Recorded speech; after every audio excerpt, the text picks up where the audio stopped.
Welcome back. We showed you the futures market. Investors are waiting for the Federal Reserve's final policy decision of 2024.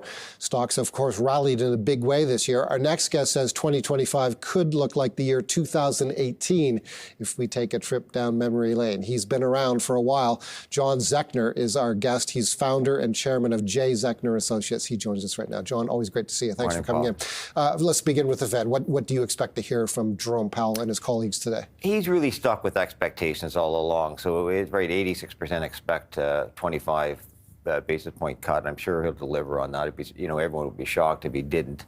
The bigger thing is the rhetoric and the commentary afterwards, because now there's really more of a belief that they'll skip in January, maybe go into March, and maybe look at, if the dot plot comes out, maybe we're only looking at 2 cuts all of next year. But, there's so many balls up in the air, they don't know. So I think it's probably better to go for the sidelines. And what the market moved this year and the economy action in the U.S. probably tells you is maybe they haven't been as restrictive in their monetary policy as they and everyone else thought, with rates up at, starting at 5 1/4 and, right, cutting down to 4 1/4. So, because it certainly hasn't stopped the markets, hasn't stopped the economy. And so maybe they have to reevaluate how quickly they want to cut. And the other side too, inflation just, it's come down a long way from that 9%, yeah, but it's pretty sticky, as you know, yeah, Paul. And, particularly the services side, which is strong, that's still running core over 4%. And the basic core is closer to 3%. And doesn't see, given some of the potential policies and the continued fiscal spending, the deficit expansion in the U.S. is more likely to put upward pressure on inflation going forward. So all of that argues for these guys stepping to the sidelines for a bit. Is a rate increase conceivable in 2025? That would be you'd have to see something pretty dramatic I think in the inflation numbers or policy or something like that, something that, we aren't seeing in the cards right now. But I think, it is somewhat restrictive when you look at sort of you can call it a 2.5% inflation rate. So the fact that, you're at, north of 4 still.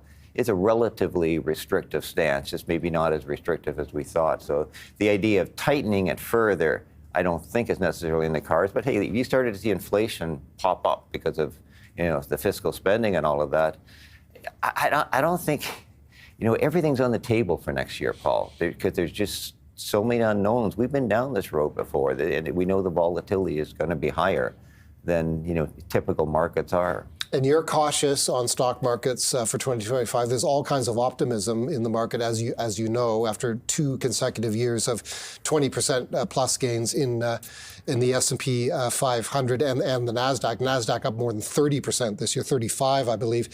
You draw comparisons with the current setup to the setup that was facing investors as 2018 got launched. And what we saw there was a volatile year. You've used that word already, and we saw some pretty significant market drawdowns in 2018. Yeah, exactly, Paul. If I run the parallels to the 2016 election, you had the trepidation that night to worry about Trump, and then, markets went down, and then they recovered, and suddenly there was optimism about deregulation, about stimulus, and how that will propel the economy forward. Obviously, the tax cuts, and the market then started rising for the balance of 2016. And throughout 2017, it really never looked back right through the tax cuts. So it was all the bullishness, all the positives of the potential that, the investors saw from this new administration, the looseness of regulation and the spending and everything else, and drill, baby, drill, and a plethora of these things.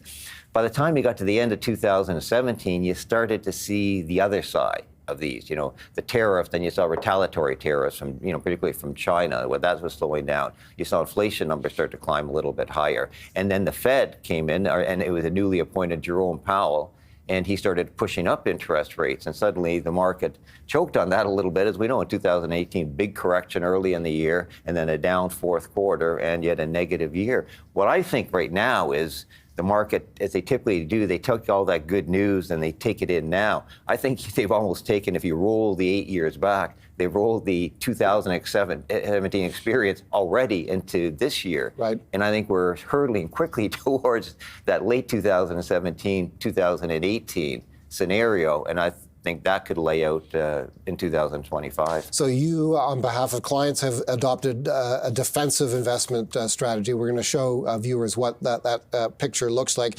It begins with an overweight position in cash. Yeah, Paul. I mean, and if I can take a quick step back, like my client base is a little different. Like I'm wealthy individuals, retired.